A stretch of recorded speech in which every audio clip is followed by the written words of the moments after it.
Welcome to Sky Diplomat Training Series for flight attendants.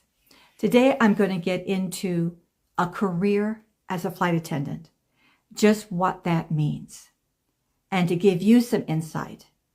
For many of you have been asking a lot of questions and considering that you might like to be a flight attendant. Today, in today's modern world, a lot easier than back when I was in college. In my day, you couldn't be married. You couldn't have children. So I actually, even though I had my own diplomatic leadership training, skills training company for about 30 years, when I turned 50, yes, 50, I actually joined an airline. And my very first flight was to Madrid, Spain, where I had gone to high school. I'm an ex-military brat, and we were stationed in Madrid. However, what's interesting is, and I was married, and I had kids, so it's greatly changed. Of course you could be married. Of course you could be a mother. It's totally different today. But here are some things you need to consider. Your flexibility when it comes to your schedule is kind of tight when you're newly hired. You go on reserve. What that means is that you have to be, depending upon the air carrier, either 2 or 4 hours away from showing up, dressed, ready to work that flight. Generally, they try to give you a day or 24 hours in advance. However, depending upon the company, you have to be able to be there to actually get on a plane and show up as a crew member. So this means that if you are a mother, a single mom with children and having issues with daycare, this could be a challenge. But if that is easy and no big deal, no big deal. Just know that when you're on reserve, you do not have control of your schedule. The schedulers have control over you. You generally, in a month in advance, will give an overview of kind of when you're on what they call reserve, meaning those dates, be prepared to have to work. But you also have to understand that in case of some kind of an emergency where they need more people, they could reach out to you and have you commit to a particular flight. So kind of keep that in mind. But once you have what they call a line, once you're a line holder, that means you have total control of your schedule. Let me share with you, I lived in Orange County, California, and I was based out of Newark, New Jersey.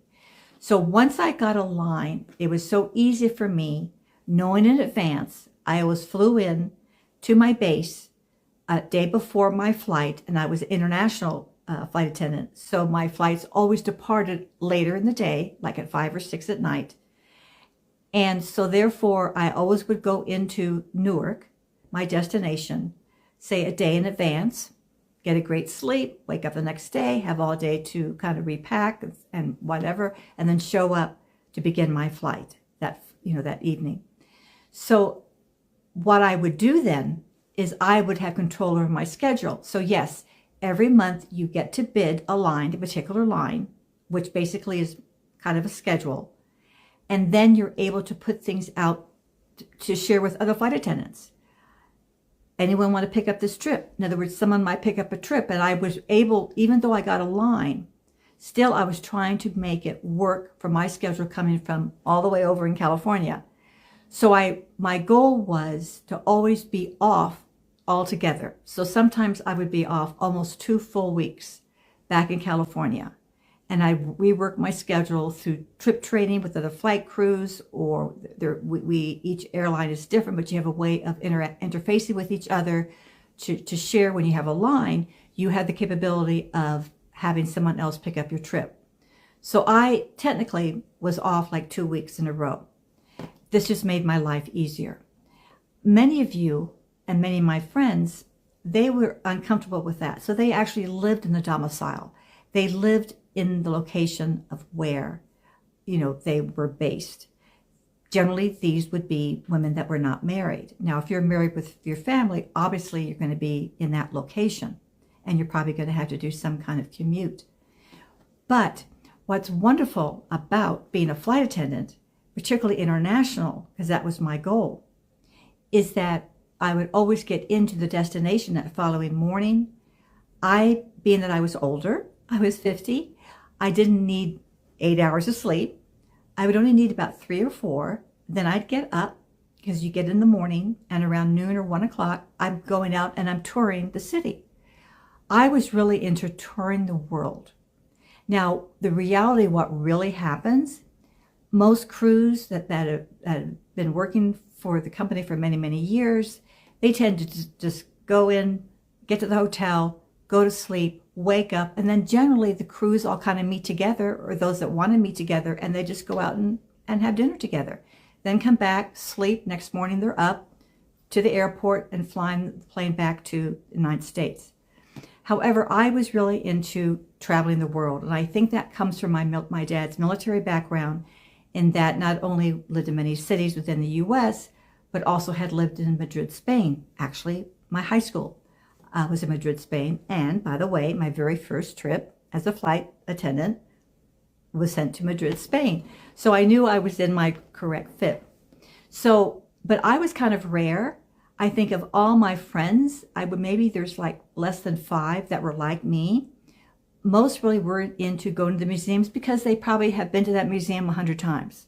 Like the Louvre Museum in Paris. After you've been there like 10 times, you probably could be a docent, going around and sharing all the famous paintings and structures that are there. So I get it. But see, I was just new. I was just a new flight attendant, and I had worked for a company that was coming out of bankruptcy. At that time, it was Continental Airlines. So I was able to immediately go and fly internationally.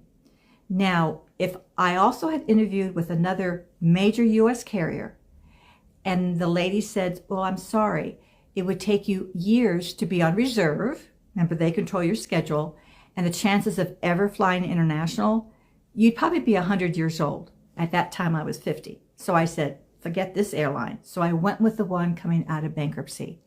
And my first flight was to Madrid, Spain. And for the 20 years working for this company, even though they merged with another major carrier, I flew international. So, and that was my goal. If I was going to be a flight attendant again, that's my goal. Because I couldn't be it when I first got married, because you couldn't be married. You couldn't be married in those days. Pan Am I was going to go with. But at that time, it just didn't work out for me. So this gives you a little bit of an overview of a flight attendant experience. If you love to travel, if you have no problem with being in an airplane, then I would encourage you to apply. And also a lot to do with where you live, and if you're married, and if you have young children.